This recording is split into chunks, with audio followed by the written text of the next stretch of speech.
মেলাঘরের পুরান পার্কে সরকারি কাজকে ঘিরে তীব্র বিতর্ক তৈরি হয়েছে। অভিযোগ, গার্ডেন বেঞ্চ বসানোর কাজের নাম করে পুরো পার্ক কার্যত ভেঙে ফেলা হয়েছে।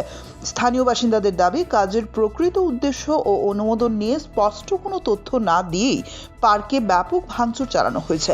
স্থানীয়দের পক্ষ থেকে জানানো হয়েছে, কাজ চলাকালীন যখন ঠিকাদারের কাছে সংশ্লিষ্ট ওয়ার্ক অর্ডার দেখতে চাওয়া হয়, তখন ঠিকাদারের অথরাইজড ব্যক্তি কোনো বৈধ নথি দেখাতে ব্যর্থ হন।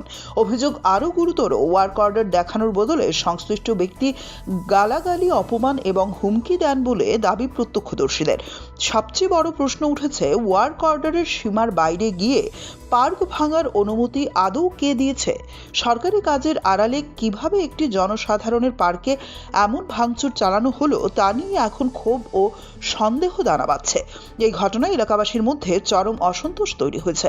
তাদের দাবি, বিষয়টি নিয়ে প্রশাসনের উচিত অবিলম্বে তদন্ত করা এবং দোষীদের বিরুদ্ধে কঠোর ব্যবস্থা নেওয়া। পাশাপাশি পার্কের ক্ষতিগ্রস্ত অংশ দ্রুত পুনর্গঠনের দাবিও উঠেছে বিভিন্ন মহল থেকে। মূলত কি বিষয় নিয়ে আপনি আজকে মেলাঘর থানায় হাজির হন? আমি মেলাঘরে একজন সাংবাদিকতার পেশায় যুক্ত আছি।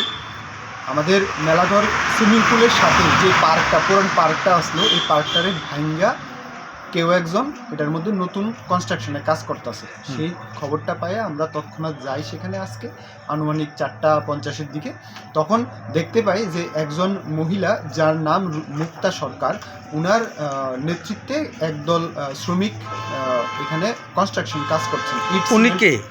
মুক্তা সরকার হলেন, উনার দেওয়া একটা অথরাইজেশন লেটার আমাকে দিয়েছেন, যেখানে প্রমাণিত হয় উনি রাজু দেবনাথ নামে একজন কন্ট্রাক্টরের একজন অথরাইজড পার্সন বা স্টাফ।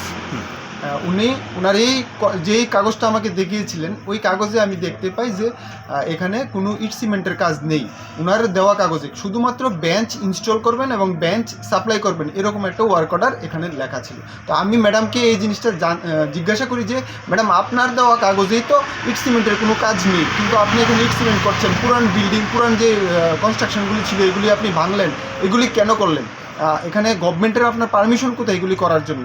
তখন উনি আমার সাথে দারুণভাবে উত্তেজিত হয়েছেন এবং উত্তেজিত হয়ে আমাকে মূর্খ, ফালতু মানুষ এবং পাগল বলে অভিহিত করেছেন।